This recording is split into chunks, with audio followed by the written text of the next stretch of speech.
I think we're on. Are we on? I think we're live. Are we on at last? I think we're live. Can you guys see this? Technology is terrible. Waiting for the comments. It says 0 viewers. I don't know why that is. That's really strange. I've not had any comments yet. No, I got a woo. Yay, okay. We're on. Yes. We're apparently live. It says no one is watching. Yeah, I don't know. Okay, yeah. Okay, it also would not work at all on Firefox, so I had to download Chrome and stuff. So now it works. The button that said go live actually works now. Good stuff. So hi, everybody. Hey. Welcome to Art Camp 3 / an intro stream just for everyone. Yeah. I'm Noah Bradley, obviously, if you're here. If you don't know who I am, that's very surprising. Interesting. And I don't know how you found the stream already. We've been live for 2 seconds and you already found it. Anyways, this is my lovely wife. I'm Rachel Bradley. Hey.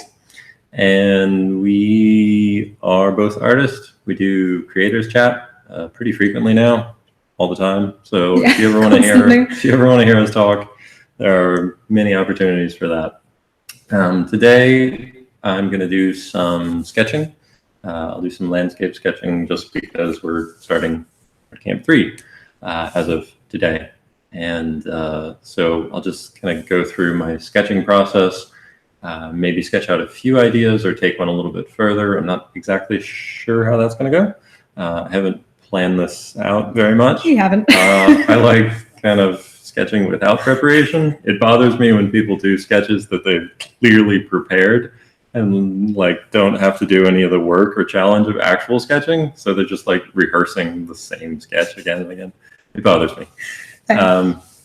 Anyways, if you have questions, my lovely wife is watching the chat. She's not actually just ignoring us. Yeah, I'm just like texting, ignoring you guys. Like, wow, you guys are so, can't be bothered with this. God, when is this going to be over? It's super boring. So you can go ahead and ask questions in there. She will read them. She'll read them to me. And yeah, we'll just sort of go from there. You guys are all talking quite fast, so if I miss anything, I'm not ignoring you. If it's been a few minutes, just go again. I'll try and pick it up. And I will switch to sharing my screen. I hope. Does that work? I think that works. All right. Now I have to figure out what to sketch. Always a good place to start. I probably should have figured that out. Here. I'm being accused of already ignoring you guys. I was given an intro. I'm getting there. Yeah, I'm just going to pop around and turn the lights off here, guys, because they're really, really hot. Yeah, we have like hot studio light things, and they look great, but they're also like really, really hot after about 10 minutes. So we're getting asked, what is the size of the canvas? I don't. It's my favorite ratio of canvas, which is 2:3:5, which is like a film aspect ratio, and so I like it. As far as like actual pixel size, it's like something around 2,000, 3,000, 4,700. There we go. So for sketching, I don't really care too much about how big it is, as long as it's not like microscopic. For finishing pieces, obviously, I like quite large canvases because then you can kind of scribble in some more details and then do super large scale prints and stuff later down the road. I'm just going to start with some black and white stuff until I figure out kind of the direction I want to go.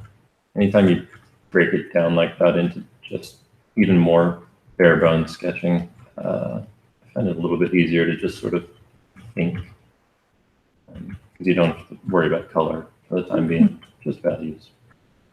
So people are asking if you can access this later. Yeah, you can. Yes. I had someone just asking if you own a Cintiq, Noah. I don't.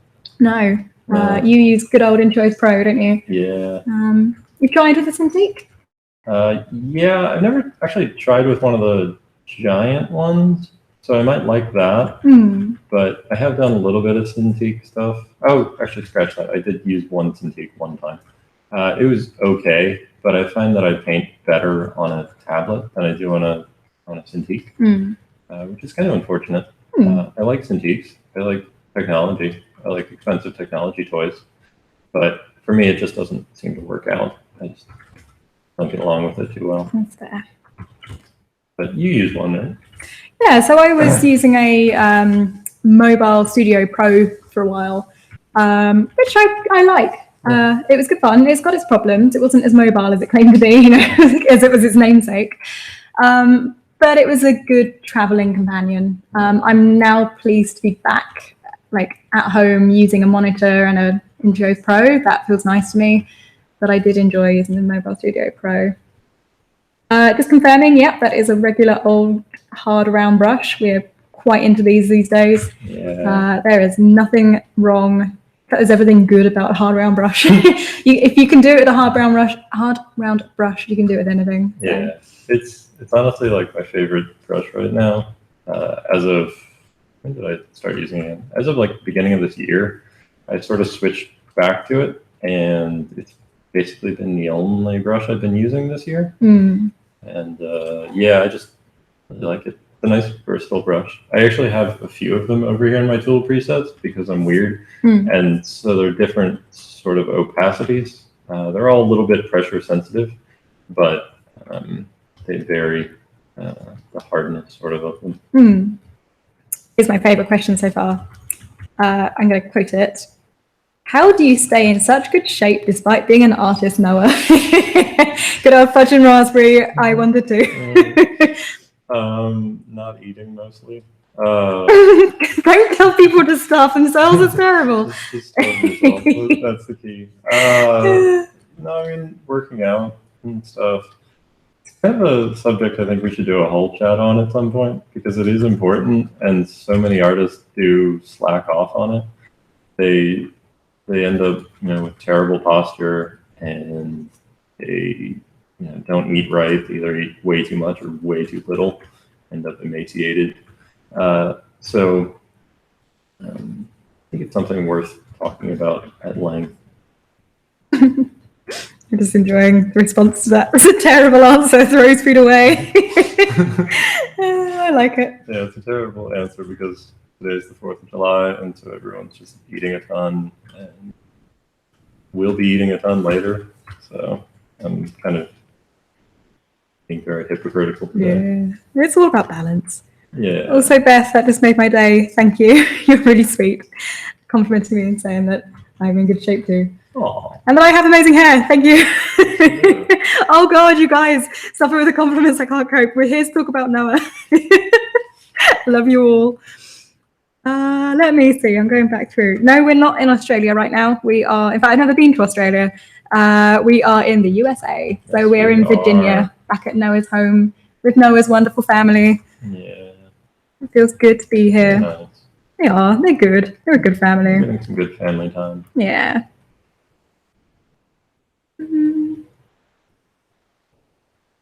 Noah, you have great hair too. Thank you. I find it luxurious and wonderful.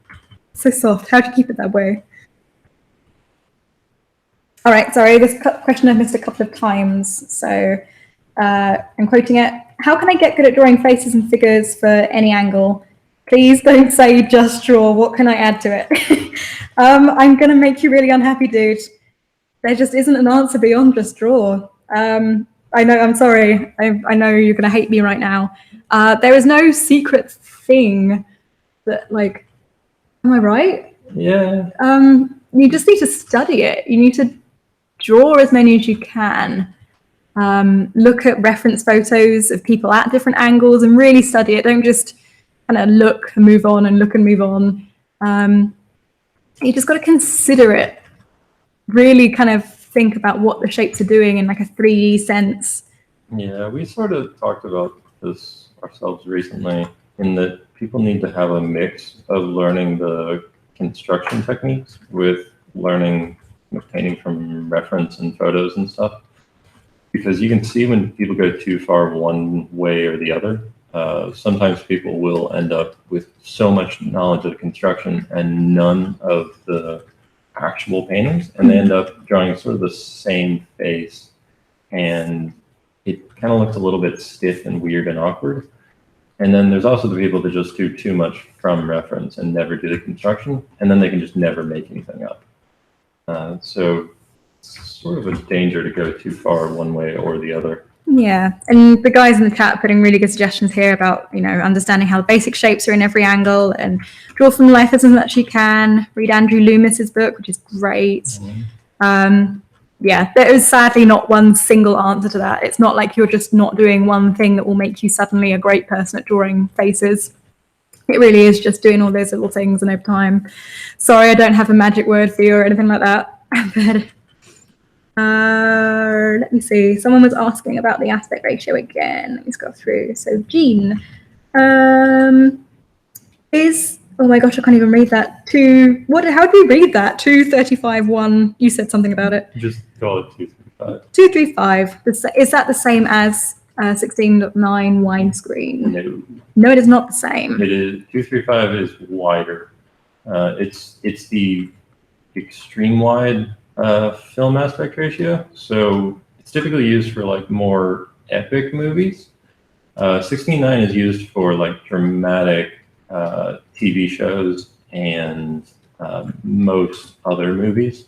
235 is when you've got something kind of epic. So Lord of the Rings, for instance, is all 235 or very close to it.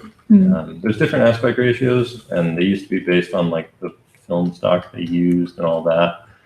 Nowadays, obviously, it's more just for aesthetics. I find it to be just kind of a nice, comfortable way to sketch. I end up in it probably far too often, but yeah, nice one for landscapes. So we got someone asking about, Noah, do you believe in watching tutorials of others as a professional? Yeah. I don't think anything changes once you're a professional. I've certainly watched more than my share of tutorial videos after I got professional, and to try to steal all the techniques from the other artists that are out there. Even about landscapes in particular, it's found that there's never a ceiling to how much you can learn about art. So we've had people asking, did you guys get a chance to do any plein air painting during your honeymoon trip? yeah, we did, didn't we? I mean, not painting. No, I did a little bit of watercolor. You did some painting, yeah. It was very gentle. It wasn't like a hardcore plein air painting. Mostly we did a lot of sketching, didn't we? Yeah. It was something I personally wanted to work on. I was really shy about sketching, especially in public. And you kind of came with me and I got to did a lot of sketching. I got to do some brush pen sketching for the first time in a long time. But yeah, so we did. Yeah, so Beth was asking if we've done them digitally. I don't know that we have we? We really ought to. I realise we're preaching here, we don't really go out much and do much plein air. We don't do art or anything. Yeah, we're just complete phonies. So we're trying to do that more lately. Yeah. It's just been a bit of a mad year, really. Yeah. But yeah, no, I kind of, when I go out, I actually prefer to leave the digital at home. I kind of like the forced excuse to use traditional a bit more. I do too. It's sort of my one chance to do traditional stuff. I can sit around and do digital stuff anytime I want. But when I'm outside and somewhere on location, I'd much rather do traditional stuff, painting or sketching. Okay, so there is a Bob Ross in this chat, and he's getting mad at us because I'm ignoring him. He says, "I swear to God, if you don't answer my question, I'll force these clouds to be angry little clouds." I'm sorry, Bob Ross. I've been ignoring your questions. Where are you? Where are my happy little trees? God damn it. Noah. Bob Ross says, "Paint more trees, damn it." I'll put some trees in there. We'll get there. Give me some time. Oh, dear. We've got someone asking about how the live critiques will work on ArtCamp 3.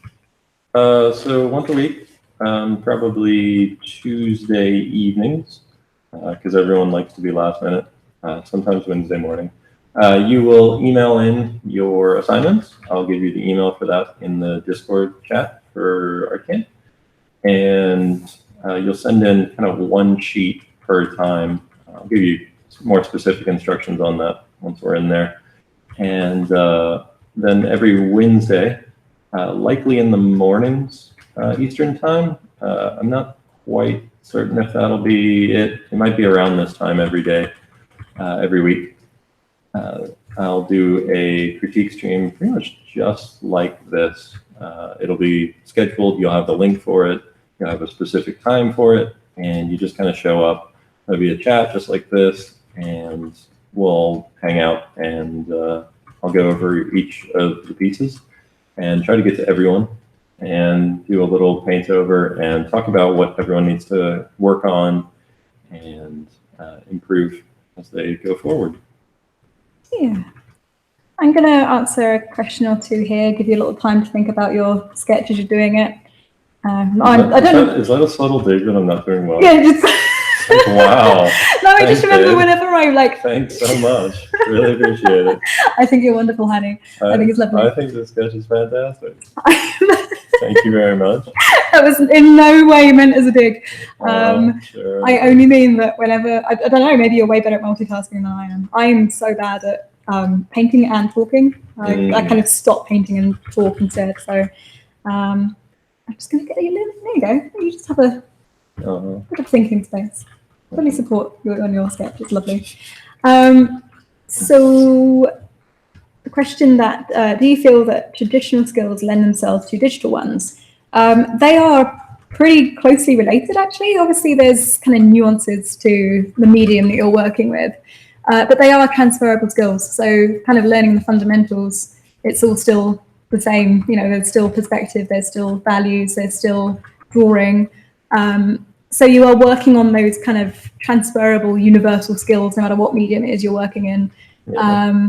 You can definitely, so whenever I take a break from digital and go and do some more traditional, I will find that my traditional stuff has got way better since the last time I worked on it. And then when I return to digital, I find I have picked stuff up from doing the traditional stuff as well. So it's kind of a continuous, keep learning from it. It's not like you have to put down digital and stop all progress, and vice versa. So yeah, they're definitely related. Let's see. I'm going to ask Aliana, can you kind of expand on what you said there? So you said, I wonder if you sketch landscapes, but your visual memory is quite weak at the moment because you haven't done landscaping that much. Can you kind of expand on that? I'm not quite getting who that question is aimed at or what it exactly means, unless Noah, you can figure that one out. No? Okay, if you could just expand on that. I think I might just be dense, but let's see. Okay, so how do you approach an idea where the sketch/prep phase is heavily fighting against you? Do you power through, innovate the idea, head to something else, etc.? That's actually quite a tricky one. So if there's a reason, so basically if you're struggling with the sketch and prep phase, there's usually a reason for it. It's not just that a painting was never meant to be, it will be that something about the sketch isn't working. So it could be, the best thing to check would be your fundamentals. So take a look and see, kind of check it off like a tick list, like a check and say, is my perspective working? Yes, no, move on. How are my values looking? Are they clear enough? Yes, no, move on. And kind of analyze it one by one and make sure everything's kind of, you know, as you intended it to be. That will kind of get most problems. It's usually one of those things that causes something to not feel right. Other things it could be is just that you're not kind of enjoying the subject, which is, if you're doing client work, it's kind of something you just have to learn to power through. If it's really just that you are miserable painting the thing you're painting, and that's what someone's told you to paint, then you kind of sometimes just have to do that. Yeah. If it's something that you've chosen to paint, so it's a piece of personal work and it's making you miserable, then don't paint it. Yeah. Move on, it's not a good idea for you. Also, thumbnailing helps. So before you get too attached to one idea, if you really are kind of not, if you're up against it and you're struggling with that one idea and you're not enjoying it, it's not working for you, it can be worthwhile just kind of taking a step back and trying very quickly other kind of ideas, fleshing them out and seeing if you sort of find anything that speaks to you more. there's kind of different ways around it, but there's usually a reason. It's not just because like the art gods decided that day that everything you did was going to suck. I mean, sometimes it is. I mean, sometimes. I mean, I definitely have days where nothing goes well for me. Oh yeah. Where every sketch I do seems to turn out badly. We're hoping that's not the day. Yeah. And so that definitely happens. Obviously, for client work, I kind of just suck it up and get on with it. Part of being professional is just being able to produce something pretty good, even on your worst days. Sometimes for that, though, I've got enough time and deadlines that you can kind of push it off to another day when you're actually having a good day. Yep. And then you can do your thumbnails. Mm-hmm. But yes, there are certainly sketches, though, that I struggle with more. And it doesn't mean that the sketch is any worse or I'm any worse. It just means that that was harder for me that day than something else might have been. And there's certainly nothing wrong with that either. So Aliana's expanded on what we were kind of confused about. So she said, I'm having trouble with making something that looks computationally good and interesting because I haven't done much landscapes. How do you tackle that? Doing more. Yeah, so we were it. actually talking about a little bit like this on Creators Chat the other day, that so some people can kind of feel that they struggle to paint things like landscapes and stuff because they haven't had the chance to see that many. And that can be true. But also speaking as somebody who hadn't seen many landscapes, then started traveling with you, it hasn't really changed that much, my ability to paint landscapes. It kind of has, but you know, it has informed me, it's inspired me, but I have also found that you can kind of inspire yourself. You don't have to travel the world. It's cool and it's an awesome thing to do. But just looking at reference photos and stuff and looking at other landscape artists and that kind of thing can be enough. I certainly think people should, if they can, see the stuff in person. Yeah. It does have a very different impact than just looking at photos. Photos are great. You can learn a lot from them. But there's a bit of something different seeing it. Yeah, for sure. I just don't want people to feel trapped into believing that, you know, they're never going to be a good landscape painter because they can't afford to travel. It makes it easier in some ways, and it can kind of inspire you and show you what you're really shooting for. But you can definitely do it without. It's okay. Yeah. Sorry, because we're chatting, I'm kind of backing up on the questions here. No, it's fine. We've got plenty of time to chat. Okay, if you guys have got a pressing question that I just missed, then like give it kind of 15 minutes. If I've missed it, send it again. Let me see. Brian Mitchell. I'm going to read out this one because it's quite a long one. So aimed at both of us. How do you structure your art education and how has the structure changed over time? I'd love to hear more perspective on the best ways to manage your time. I'd love to hear more on how to best utilize your time for someone currently working a regular 9-to-5 job who wants to push their art skills to get to a professional level. I'm going to start off on this one because I started in a similar position to you, Brian. I was working a 9-to-6 London job in something completely unrelated to art that totally sapped my will to live and made me miserable. So trying to battle against that and find the motivation to create after getting abused every day by my career, it's tricky. The best piece of advice I can offer you is to just accept it's a step-by-step process. So it can be really upsetting seeing that, you know, most of your hours in the week go towards something you don't care about and you don't have enough time and you're exhausted when you do get home. But as long as you are taking steps forward, it doesn't matter the speed at which you take them.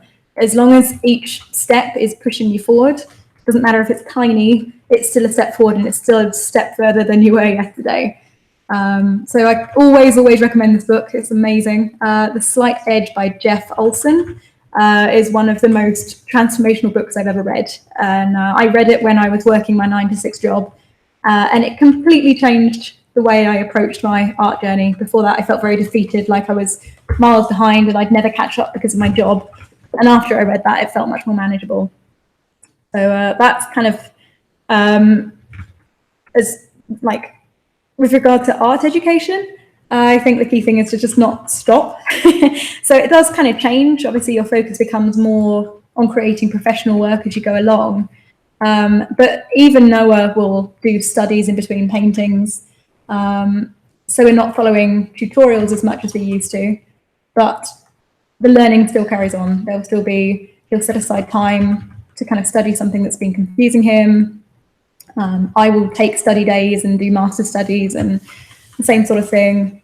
And yeah, just basically just don't ever stop, really. The amount of time you spend doing it can change, but shouldn't stop learning altogether. No, the learning definitely never stops. Obviously, as you progress, as you get further down the professional road, your balance of time shifts, and you end up spending a lot more time making and a lot less time studying how to make, and that's fine. But you never want to stop studying. And then obviously when you're starting out, especially if you've got another job, it is really, really hard to balance those things out. I feel for people that do have to balance those things. It is harder, but it's not insurmountable. You've got to realize that most people have had that issue. Most people have had to work regular jobs or balance other life commitments and stuff. And so it's nothing that different that you're having to deal with. It's a problem that a lot of people have had, and a lot of people have managed to overcome. It's I'm going to say quickly, I'm receiving far more questions than I'm able to keep up with, so bear with me. But that one is, I'm seeing a lot of people kind of agreeing and chiming in and saying that this is one that's very relevant for them. So it's something I don't want to gloss over quickly. Again, we've got all the time in the world to answer questions. So as long as you guys are kind of patient with me and not being able to keep up. We definitely cannot answer questions at the rate they come in. No. That is not expected. And if we did, we'd have like five word answers for everyone. Move on. Powering through questions. It's worth kind of lingering on this point a little bit about the 9-to-5 job type stuff. Something I found helped me through that was firstly to try and so when I came home from work, I was exhausted, and the first thing I wanted to do was kind of sit down and eat. I found that one of the things that then would kind of cause problems is once I'd sat down and I'd eaten and I'd probably watched something on TV with that as well, it was hard to get going again. So something I would kind of try and force myself to do would be to come home and just get straight on with art, even if it was for kind of an hour. But to try and make that hour I dedicated to art non-negotiable. And then if after an hour I was starving hungry and I desperately wanted to just give up, I could, because I'd done my hour. There were some days where I carried on way past that hour and then was like, oh, it's 10 o'clock and I need to eat something. And there were days where I would more healthily do the hour, go get my food, come back, and I enjoyed it enough I wanted to carry on. There were also plenty of days where I told myself I was going to do the hour, got home, didn't, and that's fine. I had just had to accept that was not a day where I was going to progress, which happens, and it happens more often when you've got your time split. But, you know, the more kind of regimented you can be with yourself, the more you can kind of compromise with yourself and say that this hour is non-negotiable and I'm going to do it, and kind of celebrate when you do it. I found that kind of kept me sane. It kept it all kind of manageable. I feel the same way, that I certainly benefit from a little bit of regularity and just diving straight into things. Even though I haven't had to deal with an actual job, I have noticed that if I wake up in the morning and the first thing I do is to start painting, I end up just having a way more productive day overall. And I'm inclined to not slack off as much and focus on my work. Yeah. And then when you do relax, it feels earned rather than like a guilty pot that you're dipping into before you deserve it. Right. Like if I don't get up and work, I'll probably sit at my computer, not do much, look at the time and go, oh no, is that the time already? Oh, I'm such a slacker, I'm terrible. And I'll do an hour of work and I'm like, yeah, but I could have done 5 hours by this point, and nothing feels good enough. And then I go to bed feeling like I failed. Sure. It generally feels like if you get started quickly and you do it, then suddenly you're like, well, I deserve to take an hour off. This is great, you know. Had someone asking, is it necessary to draw from life when you learn when you're learning? I don't have access to life drawing sessions and I use photo references. Is that okay? And then another note, what makes good photo reference? Technically, yes. Technically, it's fine to not have life reference for everything. Yes, you can learn to paint and draw from photos. It's certainly better if you can. There are some limitations to studying from photos. I'll talk about that a fair bit in art camp, of what those limitations are and how you can get around them. But you certainly can learn. You can learn a whole lot from photos. Yeah, I think learning from life is sort of a different learning process. So you're still applying all the same kind of learning proportions and stuff, but you're also learning about how those rules work in the real world, which kind of lets you inject a little bit of something into your paintings that you don't get in photos. So for instance, edges, it's a really good way to study edges is from life, because in photographs, every kind of edge is captured. Everything is in super crisp detail, and the temptation when you're studying from photos is to draw every edge, you know, every detail. Whereas in life, you can kind of see the simplification that happens when you're on your focal point and you can see that you actually can't see the detail of everything there. I would say that you don't have to go to life drawing classes to practice from this. If that's something you don't have access to, you don't have to be drawing naked people to, I mean, it's great. I love it. I know it's a wonderful resource, but you don't have to be doing it in order to benefit from the same lessons. You can do self-portraits from a mirror. You can ask a family or friend to sit down and you can draw their face. You can take your stuff outside and paint from just what was outside your window. It doesn't have to be anything profound. So there are ways to get those lessons. You don't have to miss out completely. Yeah. I mean, I certainly recommend for everyone doing self-portraits. They're so easy to do and so beneficial. Yeah. So we've got people asking for master's recommendations. If you go onto Art Camp 3, if you're an Art Camp member, if you go onto Art Camp 3, there is a long list of different artists, both living and dead, that you can study under the second week, isn't it? Studying for the Masters, week 2. There's like a long list. For the sake of anyone who's here who isn't an Art Camp member, we can kind of give a quick run through of the major ones. Look at the Hudson River School, and basically everybody who was in that. That's the long and short of where a lot of current landscape painting trends came from. They're, no offense to the English. Hey! No offense to the English, but the Americans did landscape painting way better.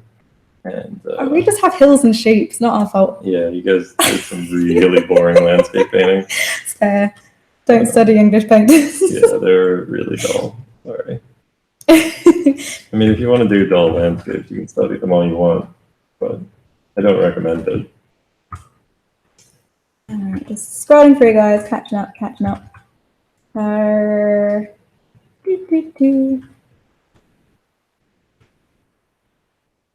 seen people talking about nude coffee shops. Guys, you need to send me the address. This sounds great. I like that. Yeah, we could get into that. There we go. We'll start. That'll be our great business venture together. Our first venture as a married couple, setting up a naked cafe. Okay, so here's a question. If you've drawn your character before deciding what landscape to use, how would you draw the landscape to fit the character and not have it look like they're floating in air? Don't do that. Okay, so step 1, don't do that. Step 2, stop doing that. Step 3, do a sketch before you draw your character. Step 4, you really just don't do that. Okay, so most people think about landscapes as backgrounds, and that is one of the biggest problems with their environments. Is just that they think of them as a backdrop for their characters rather than something interesting on its own. And you don't have to be a landscape painter to give landscapes a little bit of credit and give them a little bit of attention that will set your work apart. I'm gonna chime in there as somebody who frequently draws a character before I've done a background. So I can kind of relate. I am not a landscape painter.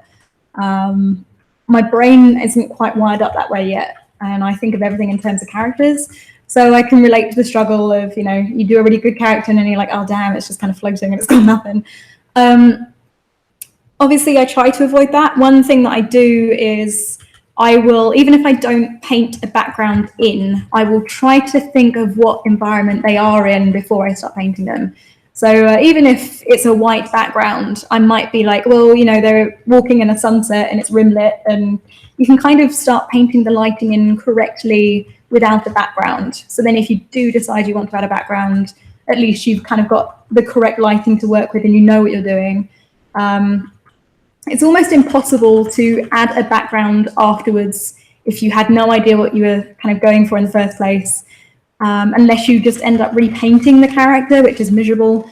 But, you know, if you had no mind for the lighting and then added in a background, they are just going to look like they're from two different worlds.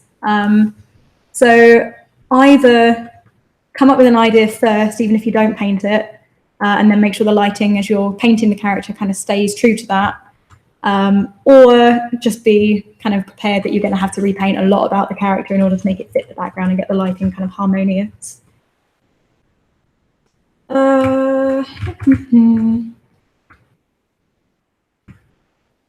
Yes, Beth. In fact, I am working on characters right now that do not have backgrounds.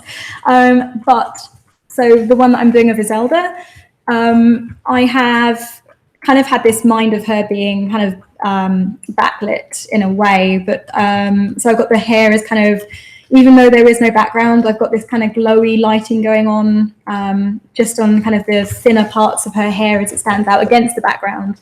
So even though it's flat grey, I am thinking about the kind of environment that she's in, the way the light is interacting with her. I do not intend to put that on a background, and if I find myself wanting to do a headshot of her, I will repaint her with the background there from the beginning. I will not just paint a background in behind her. But that's fine, I think. They're going to be lazy, they're just concept pieces. Let me see. Oh, here's one. Should I take art internships if they're not paid but with a big company? This one I honestly don't have an answer to. No, do you? Yeah, sort of. I have a few opinions on it. In general, I find unpaid internships to be very unethical. I find it wrong that anyone would expect work from you without paying you. Like, I would feel kind of weird about hiring somebody and not paying them. And likewise, I have a hard time suggesting anyone do that. I do recognize that some people do benefit from them, and some people have kicked off very successful careers by doing that. It's a tough call. It depends on your financial situation, what other opportunities you have, stuff like that. So I kind of can't say. I'll say to be extremely wary. In some ways, I almost prefer doing unpaid work than doing low pay work. I find low pay work more demeaning than unpaid, just because then you have a little bit more control with your life and your decisions and the ability to walk out. Then again, an internship, you're kind of stuck a little bit more. You have to be some degree of professional. Otherwise, those burned bridges can really hurt you down the road. So I guess kind of way up is doing that unpaid internship better than you working on your portfolio some more to try to get an actual paid gig? Yeah. So we've got McKinsley has asked, what is the general thought process that usually goes behind doing master studies? Throughout Art Camp, we've talked a lot about that they are great, but not what you should think about. So this is actually a very good point. Have I not talked about what to think about? I don't know. I feel like I've talked about what to think about. Maybe. I feel like I've talked about that many times. Probably. Honestly, you probably have. And this is something that I have struggled with too, that you felt that you're banging your head against a brick wall when you talk to me, because you're like, I've literally told you this a million times. Why are you still not getting this? I think it's because, actually, honestly, as we're learning, we understand the reasons behind things more. So when we first start learning, we're being told to do things in a certain way, and it doesn't really make sense, but we do it anyway without understanding why. And then it kind of takes us a little while before we go, oh, that's why I had to do the thing that way. So when you're doing a master's study, the kind of things that you should mostly be thinking about are the fundamentals. So I made the mistake when I got started. I wanted my master's studies to look good. I wanted them to look pretty. Other people did pretty master's studies. I wanted to do that too. That was a bad way to do it. You should be really focusing on the fundamentals. You can kind of study different things about it. So if one day you're going to do a sunset painting and you're like, I don't know how to paint sunsets, I need to work that out before I do the painting, you could go and find a master who painted a sunset, and then suddenly the brush strokes don't matter at all. It's you're trying to figure out the colors they used, the way they placed their values, that sort of thing. So just stay really tuned in. Stop worrying about how it looks. I made that mistake so many times, and it was just killing my progress. And I did so many master studies that I didn't really learn from because I was just focusing on making them pretty. There is definitely a lot to be said about just focusing on the fundamentals. Just going back to your questions. All right, so we got the question. Can't sign up for Art Camp 3 yet. Let me see. Prevent me from doing any art study until next week. Is that a problem? No. No. Sign up anytime. Yeah, you can definitely start late. You'd have to play a little bit of catch up, but thankfully the first week or two is relatively easy to catch up on. It's not too bad. There's nothing too complicated being communicated. It's very important things being communicated, but it's also stuff you can catch up on. Yeah. So the content all remains there. You can see the content anytime, whenever you want. It's the critique you'll miss out on. So you'll still be able to view the critique afterwards, right? Yes. So you'll be able to see what the critiques were, but you won't get yours live critiqued. So that's the only thing you're missing out on. Yeah, and honestly, from my experience of critiques, just in general, most of the time, most people need the same advice. Yeah. And as much as you're a very special snowflake, and I believe in you, you're not that special, and your problems are the exact same problems everyone has. Literally every person that does art usually suffers from the same problems when they're learning, and there's nothing wrong with that. People think honestly they need more personalized critique than they really do. I'm a big fan of personalized critique, but at the same time, I also recognize that people vastly overvalue it.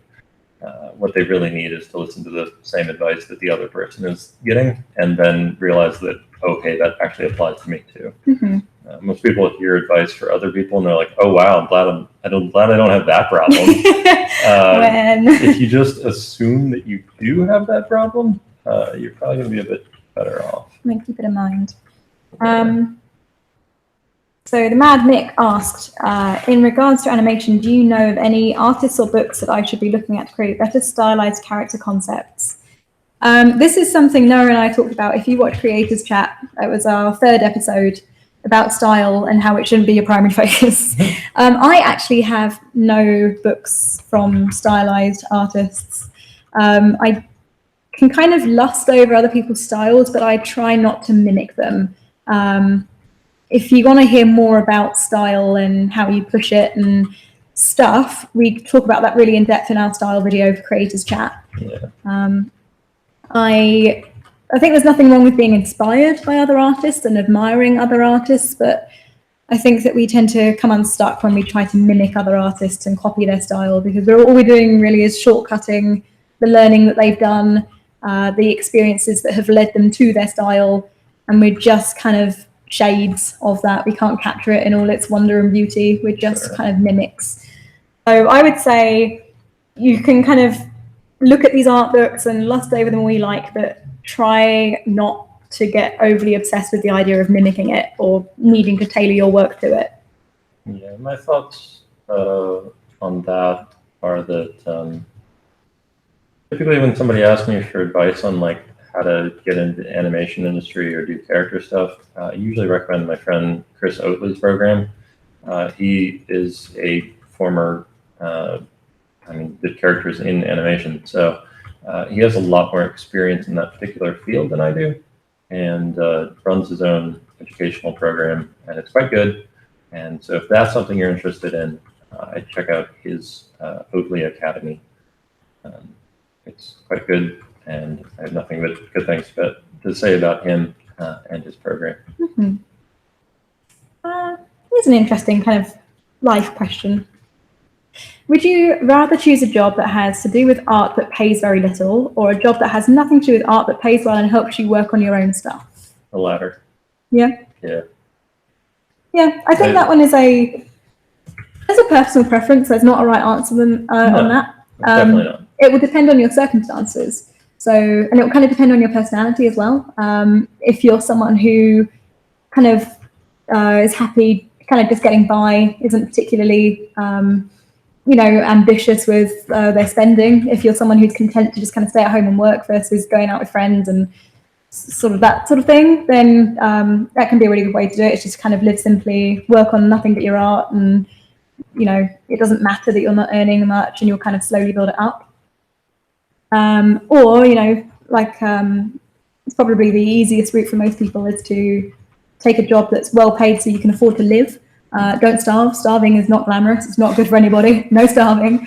And kind of, just making sure that your basic responsibilities in life are met, and then working on art after that, because art, as much as we love it, it's not as important as eating.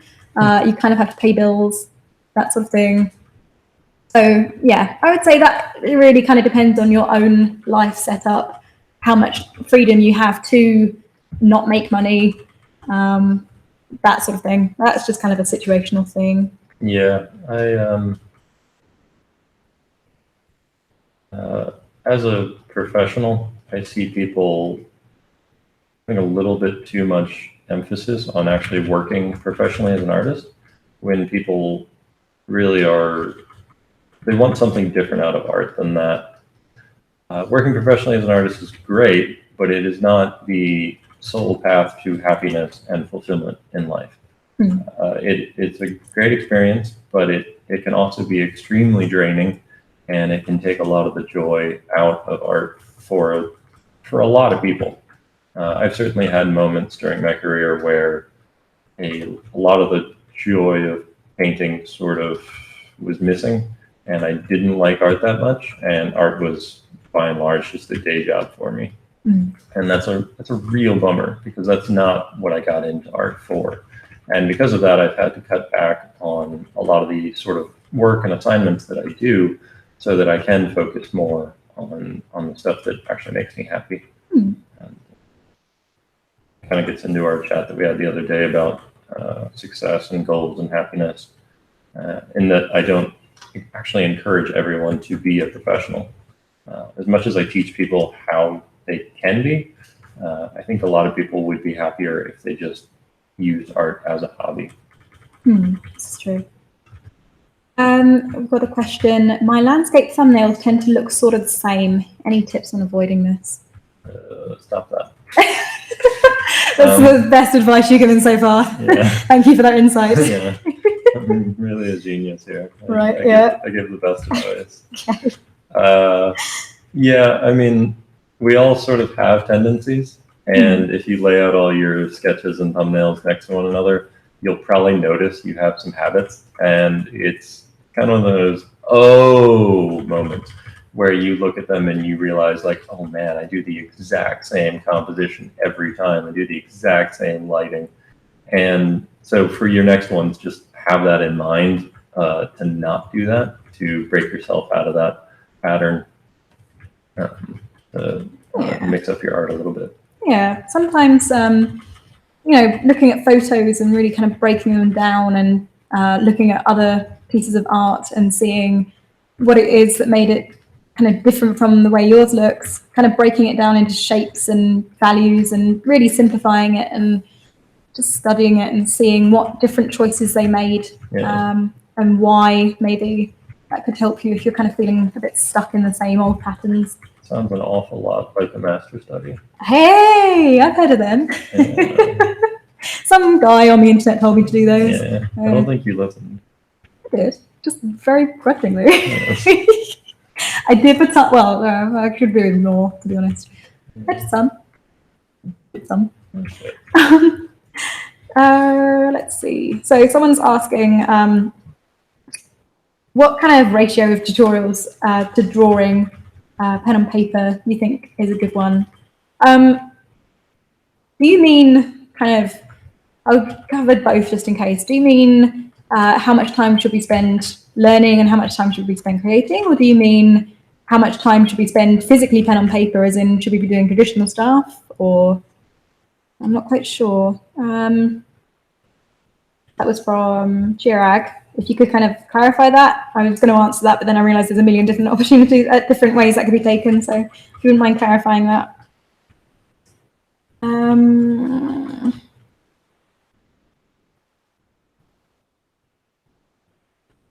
So I noticed I keep using the same way to put important objects on the canvas, small objects in the background and big one in the foreground. What other options are there that you can recommend? That's when you start doing kind of thumbnails. The best thing you can do there is just kind of experiment. If you just keep putting kind of small object in the background and big one in the foreground, then, you know, try the reverse. Try 3 objects, you know, just thumbnail. I can't really tell you any way better than you just kind of figuring that out. And that will kind of help you develop your own voice and that kind of thing.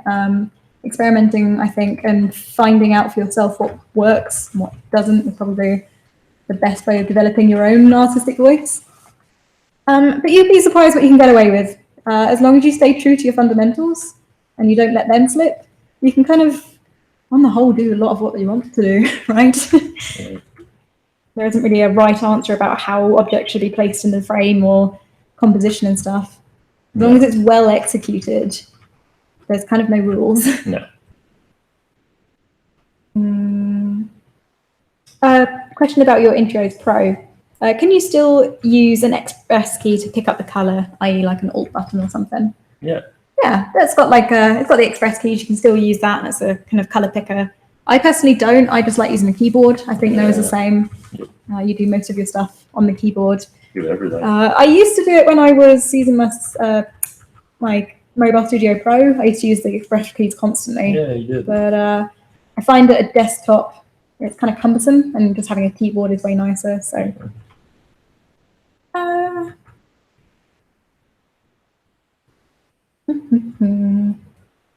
Oh, I also just want to give a quick shout out to everyone who said really nice things about us, nice things about Noah's work, just kind of generally showing your appreciation. I haven't been calling that out because there's been such a wade of questions to get through, but I'm reading all of them and it's making my day, and I'll make sure that Noah sees all of them too. And you guys are wonderful.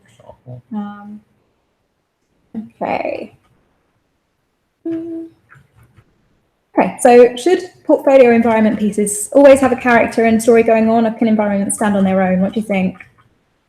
Depends on what you're trying to do. Depends on what sort of work you're trying to get. If you're talking about just trying to get work as an environment artist, yeah, you can often get work just doing straight up environments with no characters in them. You have to realize that obviously you're not going to get any illustration work that would require some characters in there because you're not showing that you can actually do them. So I would generally say if you can paint them pretty well, to go ahead and show that you can, unless you really don't want to do them. In which case, don't do that. So here's a question for Noah. Could you sort of explain the thought process behind how you're creating these compositions as you paint? Like how you're choosing the focal point and how you emphasize it? This is a lot of exploratory sketching for me, a lot of experimentation and kind of feeling out shapes. For the most part, I'll kind of start by defining some sort of horizon line. I was realizing in my portfolio that I don't have a lot of pieces with really high horizon lines and kind of more looking down on things.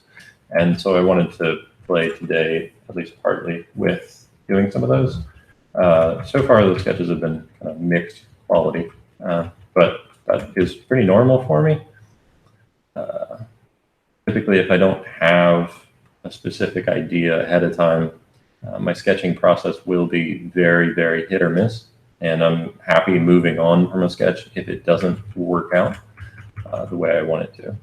So here, I'm going to try something a little bit different with mixing in some line work and stuff. So, yeah, my sketching process, I try to keep pretty fresh and new and different, so I don't get too stagnant. Yeah, it's good to mix it up. And something I struggled with for a very long time is that I really like the way that you sketch. You have a much looser style than I do. I can be a bit over-obsessive about detail and blending everything in. So for a long time, I felt like the way I sketched was wrong and that my sketches were ugly, and that was the primary purpose of a sketch, was to be pretty. And I didn't sketch as prettily as you did, and I didn't like my sketches, and it was kind of embarrassing, and it stopped me from sketching as much. It's not what it's about. I've got some horrific sketches, but they've led to some pretty cool paintings. So this stage isn't about producing a portfolio quality sketch. This is where you kind of jot down ideas. You know, our mind's eye isn't as sharp as we like to think it is. Sometimes we can have like a vague idea for something that looks cool, and we start sketching it and it looks horrendous. It could be that that was just because we hadn't imagined it fully, and you know, we had it wrong in our mind's eye. It could just be because we need to experiment. We need to play with different lighting and angles and things like that. And this stage is kind of just doing that. It's sharpening the image that you had in your mind. It is not to be showing to anyone, really. It's not to be put in your portfolio. It's not to be showing off online and talking about how great your sketch is. It's, you know, primarily its purpose is to just be a bit like a mind map, a dumping ground, a notebook, where you kind of write ideas in bad handwriting, and it's mostly nonsense, but you can understand it. And all that is important is that that sketch means something to you. It doesn't matter if it's ugly. That's fine. As long as it's informing you of something, then it's a good sketch. It's done what it's supposed to do. Yeah. Because most of the time before I do any sketching on the computer like this, I'll actually do a lot of what I'm doing now, basically in pen. I'll sort of come up with the idea and a general composition for things, and then I'll have that once I go into digital. So for me, my sketchbooks are often sort of my dumping ground of ideas. Mm-hmm. A very important question. Pineapple on pizza? No. Oh, really? No. Oh, I like pineapple on pizza. No. Guys, you're going to cause us to have a domestic. Yeah. This is like a deal breaker. I can't believe we didn't discuss this. No. Damn it. Well, I like it. I mean, I don't judge people for doing it. Okay. Can I say that? Marriage is about compromise. Can I say that I would rather have pineapple or more meat? I would always pick more meat. Why not both? No. I reckon you could have both. Or you could just have more meat. Yeah. I mean, we can agree on that. More meat's usually good. Yeah. Okay, so Chirag got back to me on the kind of question I didn't fully understand. So he's saying, if you want to learn how to draw the human figure, how much time should you spend watching other people explain it, and how much time should you be kind of doing it? Certainly most of your time should be spent doing. I think too many people can get into the trap of trying to kind of put off their education by waiting to find the perfect resource or waiting to find the perfect lesson and not doing enough just hours of practice. And you can certainly go the other way of doing mindless practicing and never learning anything, because you're just repeating your same mistakes and you actually do need some guidance. So it's a tough one to say universally.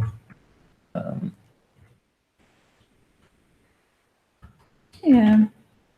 This is one I've seen a couple of times in different formats, is kind of knowing when your portfolio is ready. Uh-huh. So how, I mean, I think that little chuckle there is an answer in itself. Yeah. How do you know when you're ready to call yourself professional and not a student? How do you know when you're ready to start applying?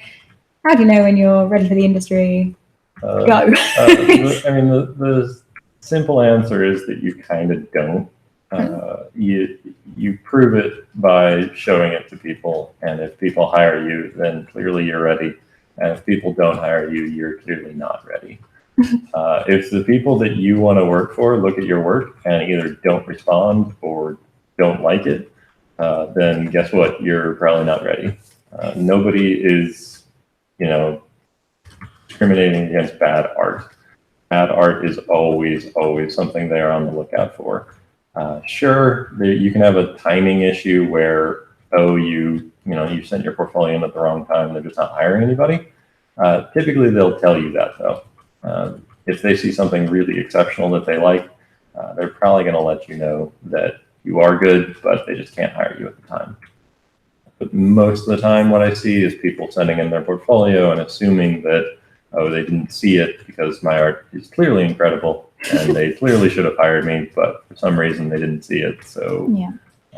It can feel like, if you start submitting your portfolio and it's not getting the response you want, it can kind of feel like that's the end. It's not. It just means you've got to go back for another couple of months, work a bit on your fundamental skills, and then try again. It's not the end of the line. It just means you're not at the actual stage you thought you were. Yeah. It doesn't mean you're stuck that way forever. Yeah. It's actually it's quite humbling and scary, but as long as you kind of accept that it's not the end, doesn't mean you're never going to be a good artist. It just means that you have to put in a couple more months, or even just like do one more painting, or just something, just improve a little bit, do a couple more studies. Yeah, I think that humility part of being an artist is far too often overlooked and understated. Because having that humility to keep working on your art is often ignored by people that desperately need to work on their art. I'll be frank that if you're really, really struggling to get jobs, you're going to struggle a lot less if you're just a much better artist. It's a little bit harsh, I know, but it's true. Yeah. I mean, another thing is that people might think that there's like a eureka moment when they do the painting and it's professional, right? And it's like the parting of the waves and like light shines in through the window and now you're a professional. And it's not. Yeah. I personally have no idea where I enter on the students like professional spectrum. Sure.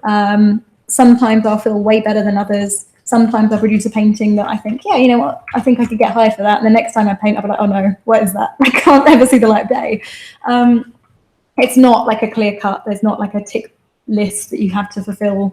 It will just be different for everybody at that point. And you just got to keep putting the feelers out and not let rejection tell you that you never will. It just means you've got to be humble, learn a bit more, and try again another time when you know that you've improved. Yeah, persistence is one of the most powerful qualities in learning to make art.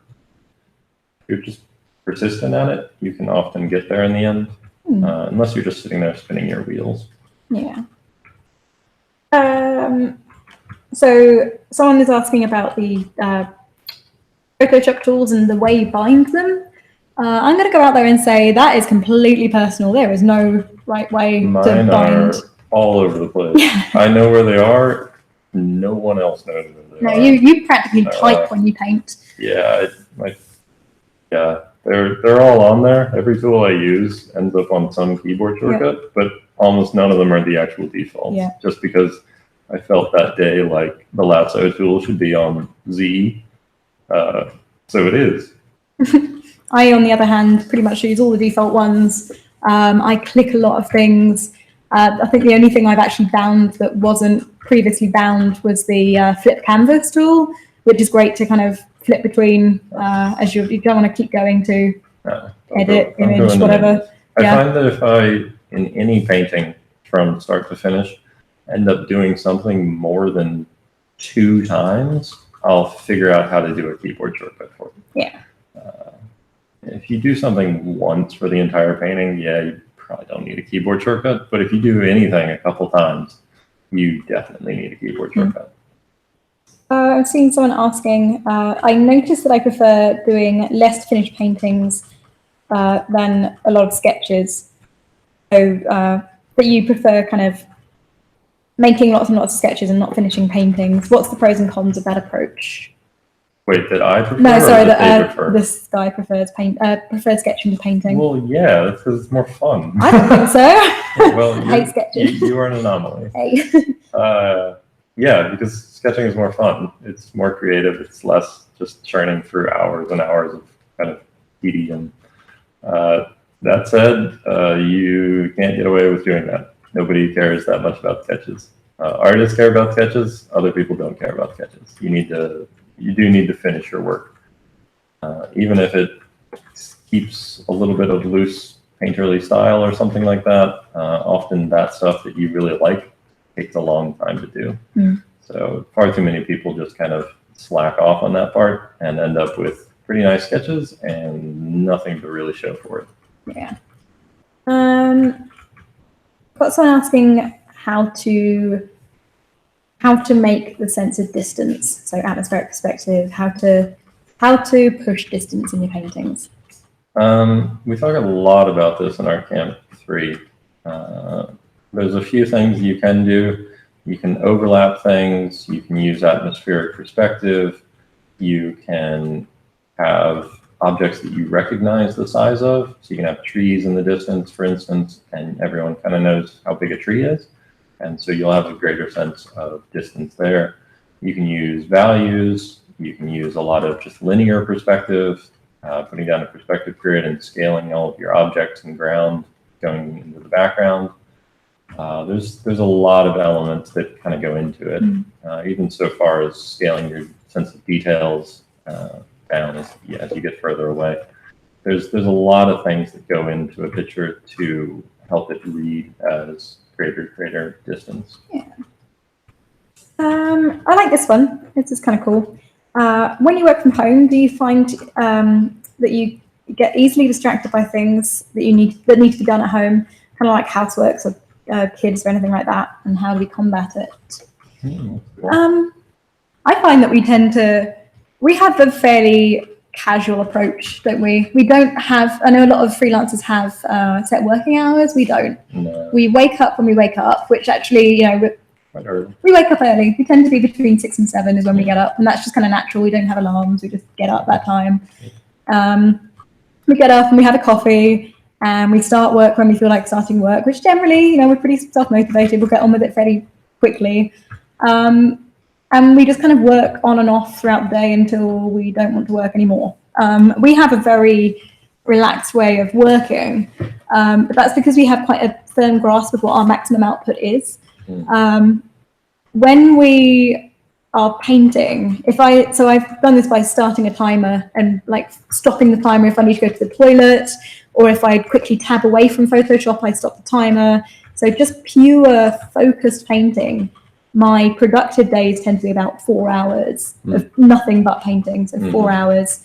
5 hours is a day where I'm like, phew, I worked really hard, and 6 hours is like burnt out. Yeah.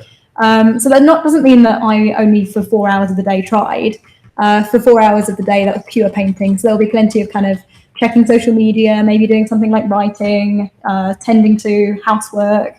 I usually am working for most of the day, but the actual pure painting time is generally like I aim for 4 hours, and anything extra I know is a good day. Yeah. So just kind of knowing that, and knowing that if I do more than 4 hours, I'm going to start burning out. Yeah. That's kind of, it helped me not expect too much of myself, which when I start to expect too much of myself, I feel bad about myself, and then I actually start doing less because I'm like, I suck anyway, what's the point? And I will then not do anything.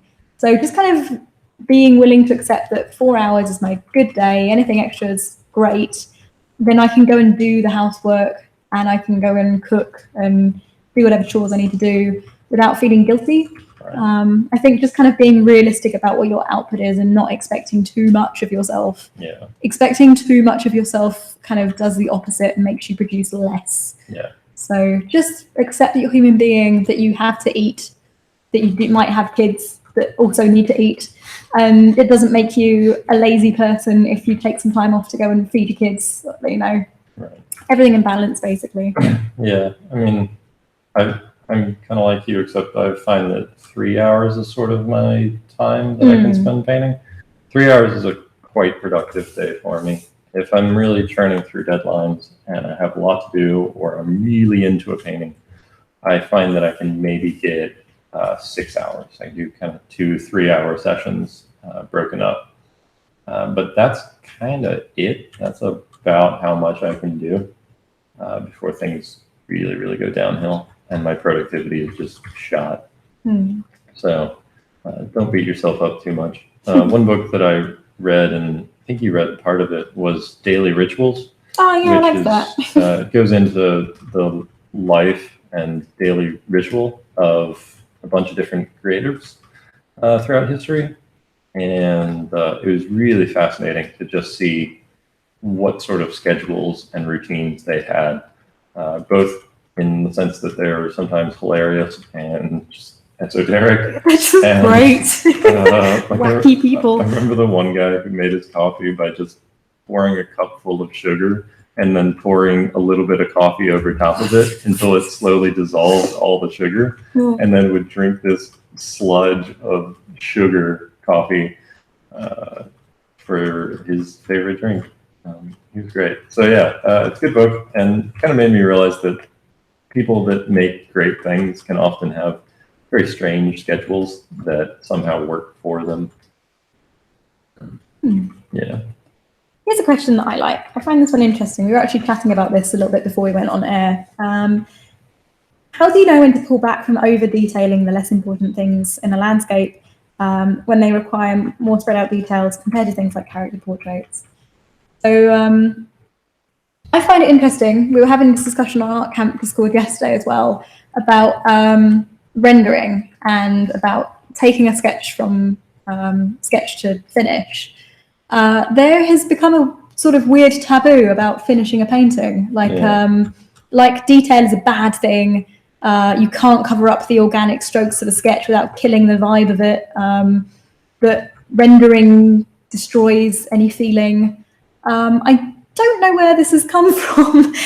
I feel like, there's not necessarily such a thing as kind of too much detail. There can be, but not so much in the pure sense that there's too much detail, but that it's detail handled in a bad way. So you can go so detailed if you are keeping your fundamentals correct.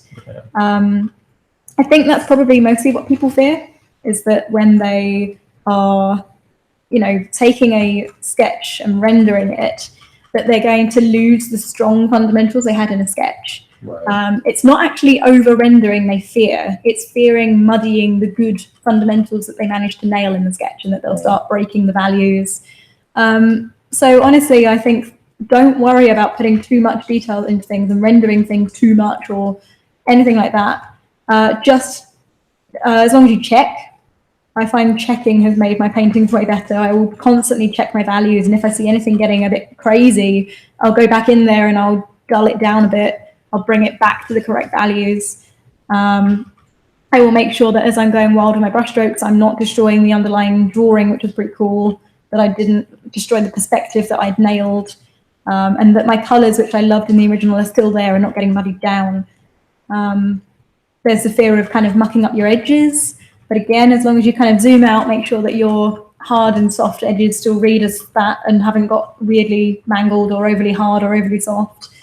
I think that's what all the secret is. There is nothing wrong with detail. There is nothing wrong with rendering. Stop being frightened of rendering. It's great. Sketches are cool, but they're not finished paintings. Yeah, I think this is definitely something we'll do a full chat on at some point. I think there's enough to talk about here that I think it warrants it. But I think a lot of what people like is that they do the sketch and they like the sketch, and the sketch is very nice and fresh and stuff like that. And then as soon as they finish it, it starts looking worse. And the problem is not that finishing it is actually making it worse. The problem is you don't have the knowledge to actually properly convey what your sketch was implying. So in a sketch, you can get away with one brushstroke that sort of kind of implies something is happening. But as soon as you start to render it, you realize you don't actually understand how to convey that accurately. And people think that by rendering, they're like killing their pieces. But really the problem is they just don't understand things well enough to be able to render them. And so the solution is less of, oh, I just shouldn't render then, and more of, oh, I should really learn how to paint better and paint more and actually understand the things I'm trying to paint. Yeah, I agree. Question: is it impossible to get to a hireable level all by yourself? I feel like the critique and input of a mentor is essential to actually getting there. Thoughts? It makes it easier, but no, I don't think it's actually essential. You'd be surprised how far you can get. You have to be a little bit more self-critical, obviously, and you have to be way, way more self-motivated. But with the absolute insane amount of online resources these days, with all the different classes and stuff that are out there, it becomes incredibly easy to do that and to teach yourself. I would say, if you can possibly afford it at some point, to get some sort of online mentorship, some sort of online instruction, whether it's any of the online art education things that you can get some one-on-one. As I said before, I think one-on-one is often overrated as a solution to your problems, and you really don't need that. Most people struggle with the exact same things, and guess what? You probably do too. So, but yeah, so I do think most people could probably do it if they're really, really motivated. Yeah, it's a kind of a shortcut. You benefit from having a mentor because they are able to see the shortcomings in your work that you aren't skilled enough to see yet. Right. So they can kind of shortcut the process of trying to agonizingly figure out what was wrong by going, that was wrong, work on that next time. Yeah. Here's the resource. So it's a shortcut, but it's by no means, the only way. You can do the same thing yourself by Googling, looking at masters, looking at people who've done similar things. It's also worth noting you don't have to have like a $1,000 a month mentorship type thing. You don't have to get like a dedicated mentor.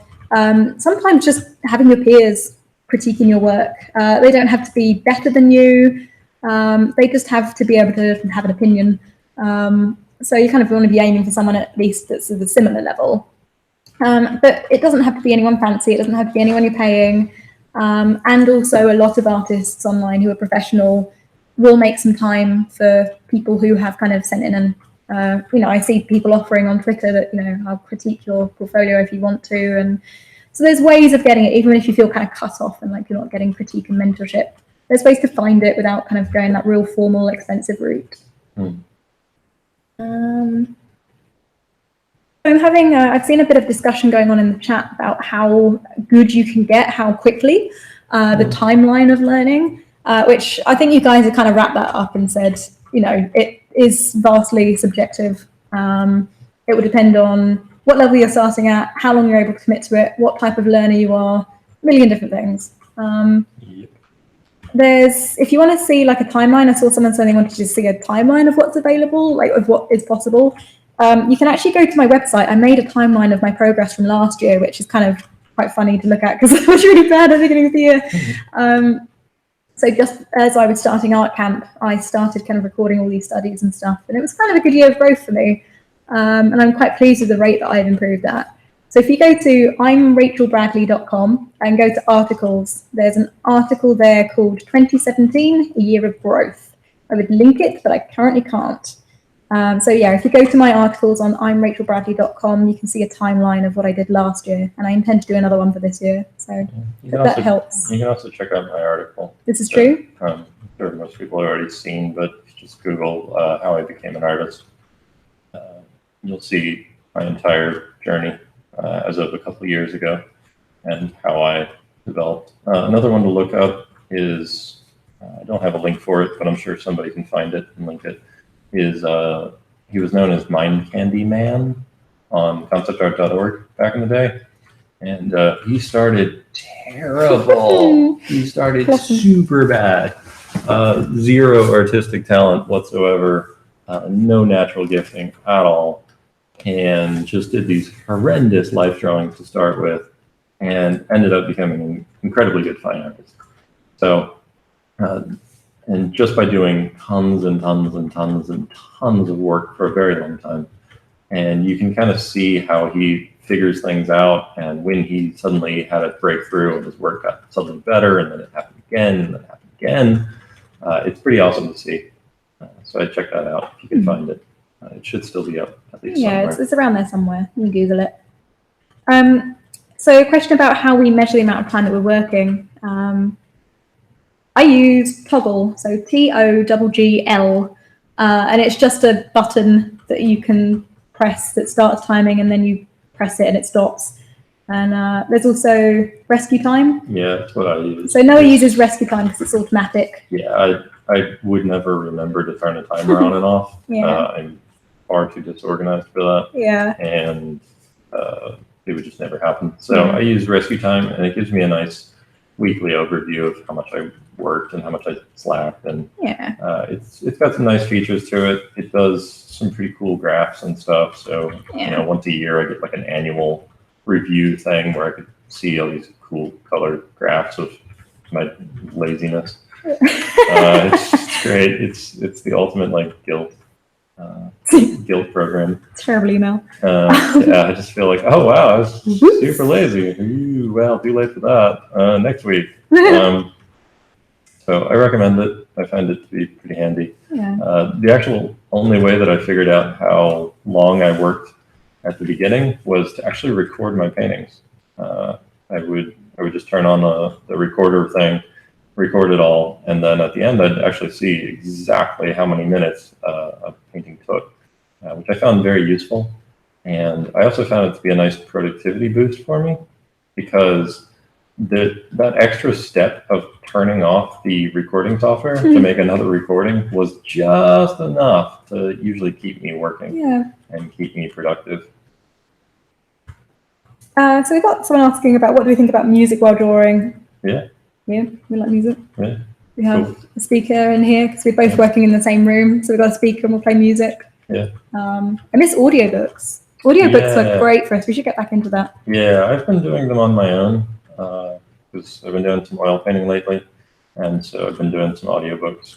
And audiobooks are just fantastic because, again, it's one of those things that gets your mind a little bit away from the art itself and lets you focus more on something outside of just your painting all the time, which I find to be good if you're trying to work for many, many, many hours.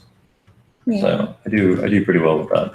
I'm also a big fan, and we haven't done this yet together, but I'm a big fan of doing stand-up comedy while painting. Oh, that sounds great. We should do that. I found it really fun. I thought, that would be a good way to keep kind of motivated and high-spirited. Exactly. That's great. Nice, we should do that. Let's do that, honey. I'll make a note on my phone. We should do that. So will these sketches we're doing right now be released somewhere where we can view them afterwards? Yeah, I'll put the actual sketches on, I'll put maybe a couple of them online, as well as I'll try to upload the whole thing for at least the ArtCam students. Yeah. So they can see the actual files. Yeah, we'll send a link to you guys, the ArtCamp students especially, and send a link so you can access them. And and of course you can always watch this video again. It should be the same link that you're watching it now. Cool. Here's a cool one. If you're creative in other ways, any ideas on how to incorporate those interests into visual pursuits? Not comics, but landscape and environment painting. That's something I'm kind of working on at the moment. So I'm also getting into writing, and I'm writing a story, a fantasy story. And I am just kind of, combining them. There's kind of no fancy thing about it. I am kind of working on concept pieces for it. I intend to do full paintings for it. I intend to paint the characters and paint the environments. I know you're kind of saying afterwards there, I think you asked specifically with landscape and environment painting. I intend to make my novel have an accompanying art book, whatever format that takes. There will be full artwork available with the novel. So yeah, you bet it's completely doable, and it actually gives your work a little kind of extra interest, I think. Yeah, you bet there's ways to do it. Oh, yeah.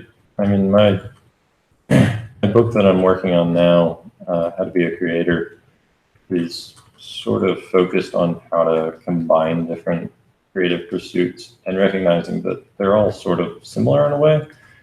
The advice that you hear and the things you learn really carry over a lot. And so, yeah, I think exploring new ways of expressing yourself, new ways of communicating ideas is a really powerful thing.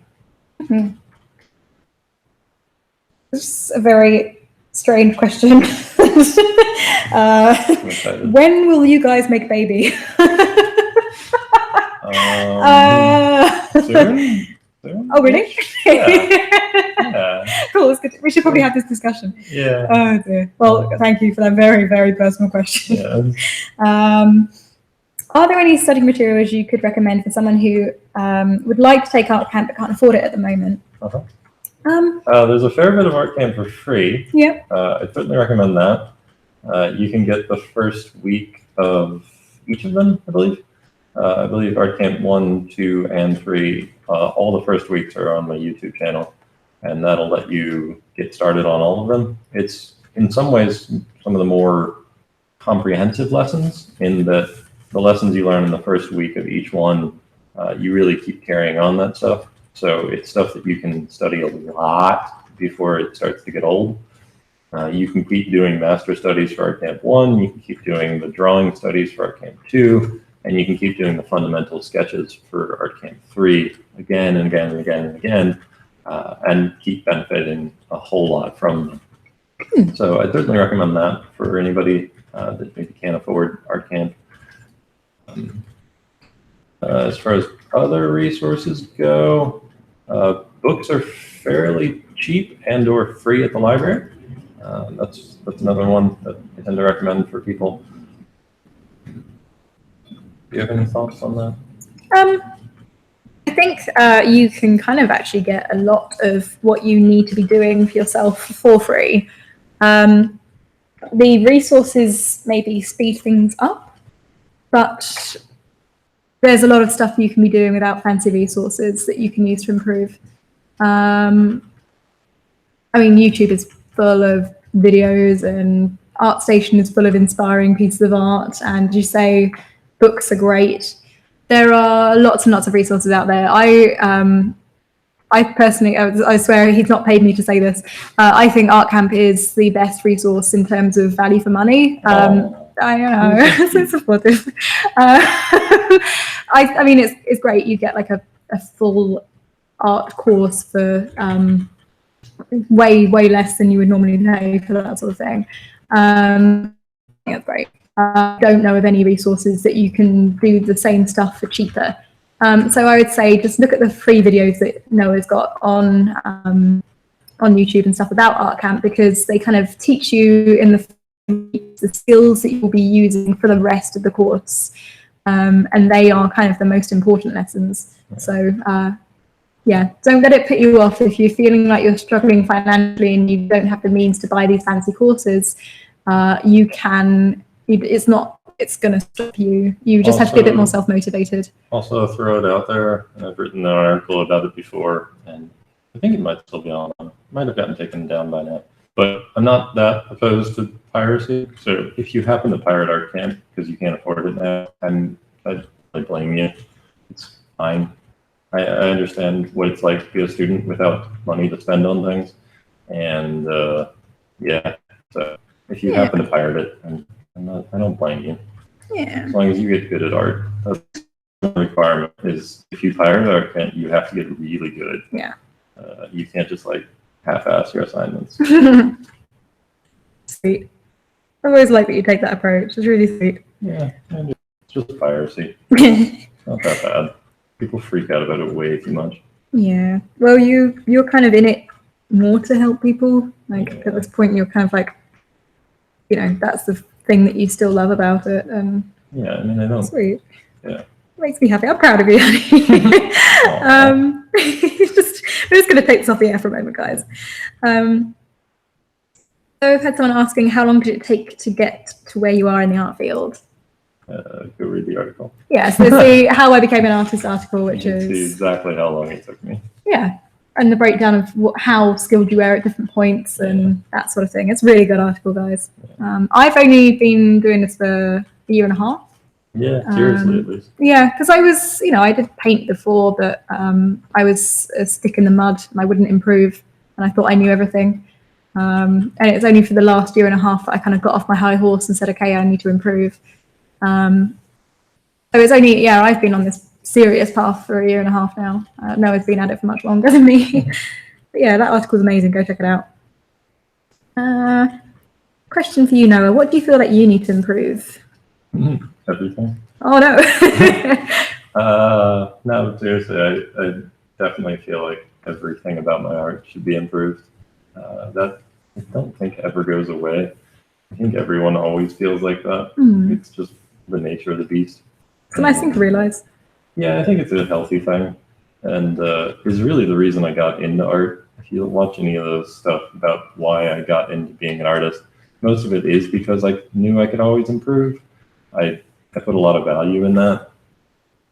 I like something that will keep me entertained forever, and yeah, that's just kind of what I wanted out of it. Yeah. I just want to take a moment to say I really like that. Yeah, I think I finally did a good sketch. It's like really lovely glowing. It took a while of like dull sketches, but that's what sketching is about. I think I finally got there. I did a sketch I liked.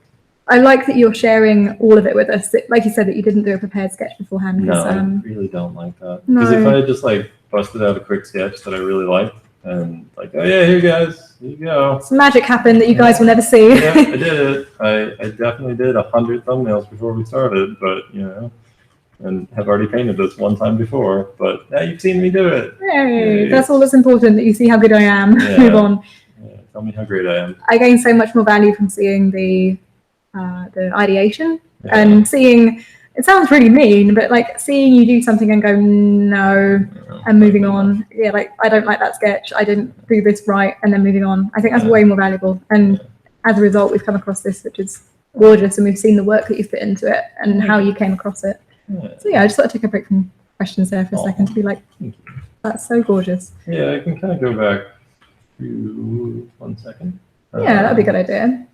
So I started with some blobs, just kind of moving around. I liked this high key thing I was doing here. I thought that was kind of enjoyable, but not quite what I wanted to do. There were some nice things about the shapes I liked here.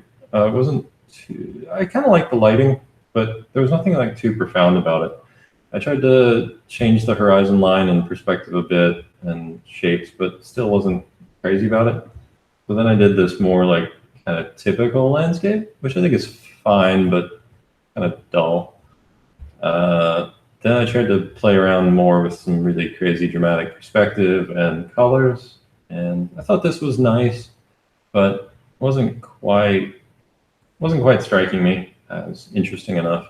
I do like this one. I'm pretty fond of this, but I'd have to play with it a little bit more to get it something I'd actually want to finish. And then I started stumbling on this, kind of sort of based on the colors of this one before, but turning it into a really high-key painting and focusing more on these really bright values, just because I don't know, felt like a high-key painting. Kind of going back to what I had done early on. I liked the idea of that. So kind of built on a few things I'd done before, and started working on this. I feel like I can feel my breath condensing just looking at it. It's just the way it's so crisp and pale and hazy, but with that sneaky bit of warmth in there that's just kind of, So sneaky. But turning back to questions, did art ever feel boring to do? Yes.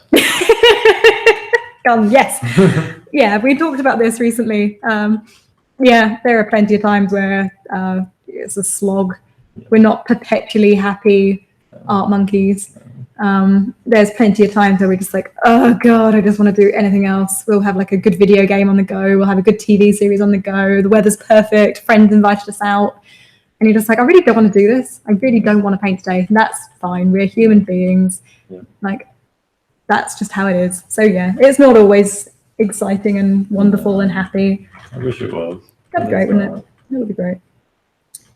Hey Noah, how's the book coming along? Slowly. It's going. It's going. It is going well. Yeah. I'm still working on the first draft. Take a long time to draft something. My drafts tend to be a little bit further along than maybe some people's, so it'll take less editing. But I do really like the first draft and what it's looking like. I sent out an email a while back asking people for their input and what sort of things they'd like to read in there, and got hundreds and hundreds of responses. And it was great to read through those. I kind of kicked back with a cup of coffee and just read through all of them, every single one. And I was quite pleased to find that I was covering most of the things already that people were asking to read in there, and covering to some length. There was a few ideas in there that I hadn't actually considered, and so it was very beneficial that I got those responses and realized that, oh, people probably want to hear about, X, Y, Z.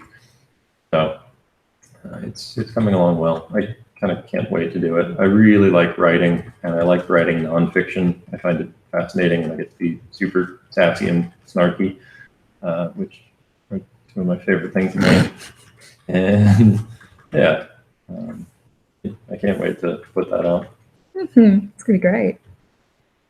I have seen a lot of people asking how to be a Wizards of the Coast Magic the Gathering artist. Get really, really, really, really, really good. Produce bare minimum 5 pieces that are exceptional as card art. That is to say, have good values, good color, really good silhouettes, and would work on a card size. Preferably doing fantasy work, because otherwise they're going to be a little confused why you're emailing them. And then you email them at their art drop email address. I believe it might have changed in the past couple of years, but last I checked, it was artdrop@wizards.com. It may have changed, but it's pretty easy to find. They have an official submission website. So the art directors do look at that, and they do hire people from it, and that is the best way to do it. It's not that complicated. They like trying new artists. They like finding new, awesome, amazing painters. So just do really good art, and they'll hire you. Yeah, they're kind of, at this point, they're such a aspired to client. Like, everyone wants to work for Wizards. Sure. At this point, there kind of isn't anything you can really do to get ahead beyond just doing really, really good art. They already have so many good artists, and everyone wants to work for them. Kind of, having a foot in the door or doing a particular thing, it's not really enough anymore. It's just too big for that. So you just have to be at least as good as their current artists. That's the kind of thing you have to think. They're not, when they've got such a huge library of incredible artists already working for them, they're not going to start taking chances on people who aren't fully developed yet. They're not going to be like, okay, yeah, you're not great yet, but I think you will be one day, so I'm going to hire you. They're going to say, until they want to hire you over one of their existing artists, they're not going to hire you. So it's important to just, get as good as you can. And if it's not that level yet, again, it doesn't mean it's always going to be that way. You can keep improving. What you said about making sure it's good as card art is very important. I've seen very, very, very good artists getting rejected for Magic because although they were doing incredible, beautiful paintings, it just wasn't really appropriate for card art. So making sure that images are readable and strong and powerful at a tiny scale as well as at full scale is very important. So many people slack off on that. It's not particularly easy to do, to get stuff to read at card size.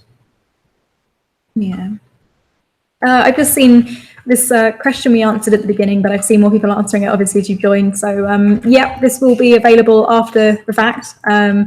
It will be on YouTube. So yeah, it's all good. You'll be able to see this, guys. Don't worry. And also, thank you for the well wishes on our marriage. Thank you very much. Okay, this is kind of a cool one. What do you see would be an effective way to network when you're an introvert, as artists often are? Very good question. Because you're an introvert, aren't you, Noah? I'm not. I'm an extrovert, so it's kind of I can only kind of assume in answering this one. But I definitely do err on the side of introvert, which surprises a lot of people, including people that sometimes meet me in person. In that, when I go to art events, I do my best to act like an extrovert would. Yes, it's against my personality, but I sort of think about what would an extrovert do in this situation, and I try my best to do that. Because I know that, guess what, sitting in a corner is not the path to meeting a lot of other artists. So faking it, honestly, has been a fantastic tool for me to help with that. It did get easier now that I am somewhat well known, in that it's a lot easier to meet other artists because people might already know who I am, or they might even just be approaching me, which obviously does make it a lot easier these days. But I do remember the struggle. When I went to my first art events, I knew literally no one at the event and went by myself, and was not particularly easy to get to meet people and stuff, but I did my best. Yeah. It's also, I kind of want to encourage introverts to not feel trapped by their introverted status. It's kind of easy to think that if you are an introvert that you are socially incompetent, which is so not true. And also to note that just because I'm an extrovert, it doesn't mean I actually feel comfortable when I have to start meeting people and networking and talking to new people. I still get really nervous. I don't know what to say to people.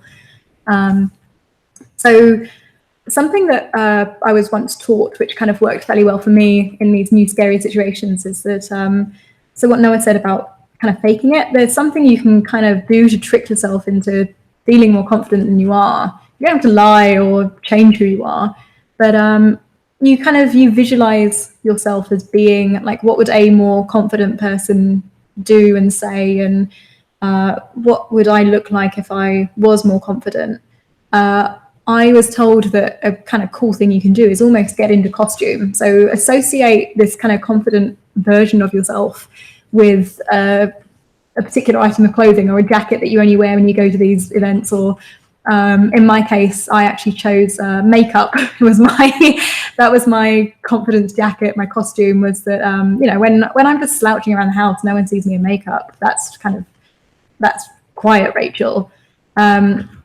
But when I put my makeup on, it's a bit like it's my mental trigger that I'm going to be outgoing and people are going to see me. And that's how I kind of make the mental switch. And it kind of feels a bit foreign and weird at first, but over time, you kind of do take that image of yourself and you kind of roll with it.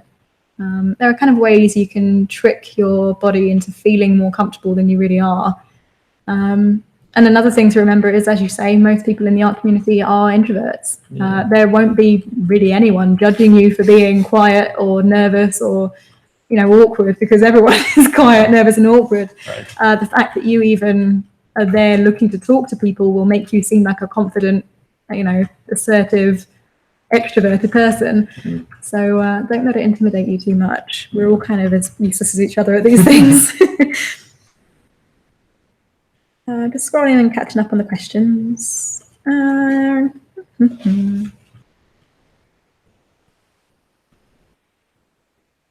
Okay, so I'm going to read out this little string here.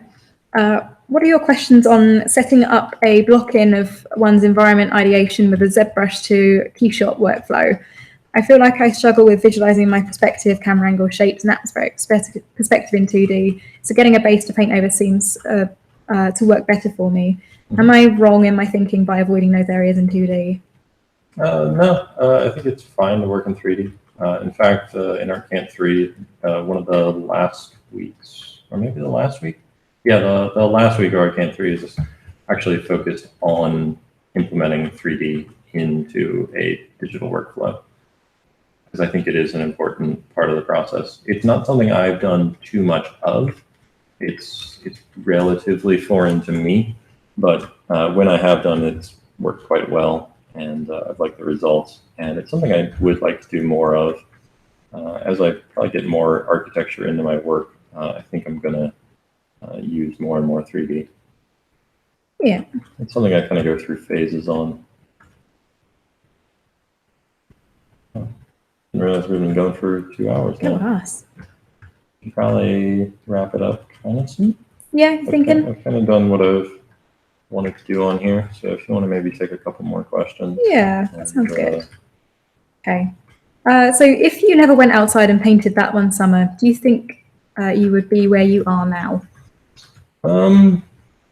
Good question. I don't honestly know.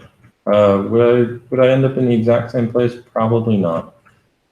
It probably would have taken me longer to find that I like landscapes, which means longer to get into them, which means longer to start a professional career, which means that maybe I would have gone more down a character route. Maybe I would have gotten into concept art even.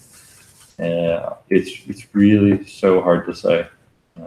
But yeah, if you butterfly effect that, then yeah, it probably would have been a different place in life now. Yeah. So another question. I have a stubborn mindset when it comes to master studies. I just have a hard time recreating someone's work and not creating my own. Is there anything I can do to really hit hard on that? Get over yourself. Oh wow, that's such gentle advice. Thanks, honey. Yeah, there's a couple of things. It kind of depends on. I mean, that was so blunt. That's what people know me for. Is this why you got me on here? Is to kind of like soften the blow of the things you say? So I mean, I can say blunt things. Yeah, he's not wrong. I mean, I'm the same way. Yeah. I really struggle with it, and you've told me so many times. You're like, just get on with it, and I'm like, sorry. You're like, do you want to be an artist or do you not? And I'm like, well, yeah, I want to be an artist. So yeah, the way I kind of dealt with it was kind of similar to what I was saying earlier about the kind of non-negotiable time.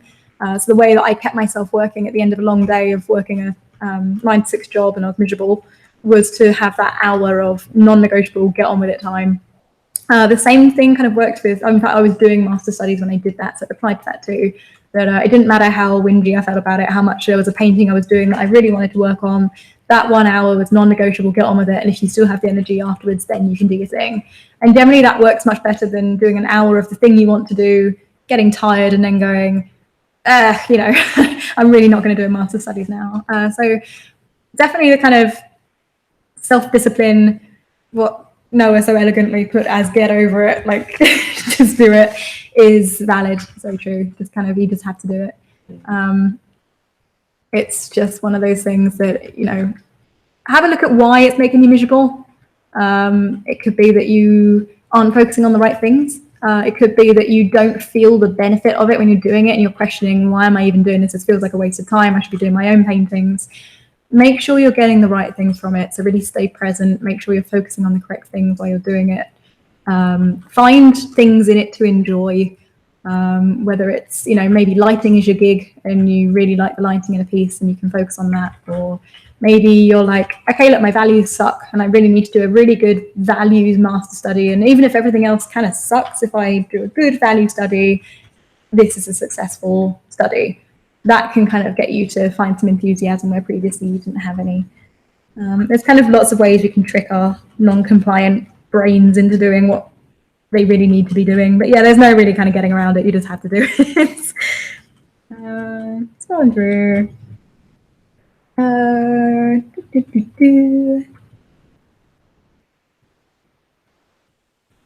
I'm kind of having a quick cursory glance and I'm not seeing any recent outstanding questions. There we go. Can we wrap this thing up? Yeah, I think we're officially going to close shop, guys. I'm sorry if we didn't get to your questions. If there was anything that I was just being really dense and I didn't see it and you asked me 10 times and I'm sorry, shoot us, like you can either put it in the comments or, you can get us by email or something like that. Or you can join Art Camp. There you go. Sign up to Art Camp. And then you get to do this every week. Yeah. For the next 12 weeks. that's pretty sweet. And there's like a Discord group where, you know, we're all going to sit and discuss this now and go and chat about it. And everyone's going to be sharing their stuff and asking questions. And we're on hand all day, every day to kind of pop in and see what questions you guys have. So it's a great community. I love you guys.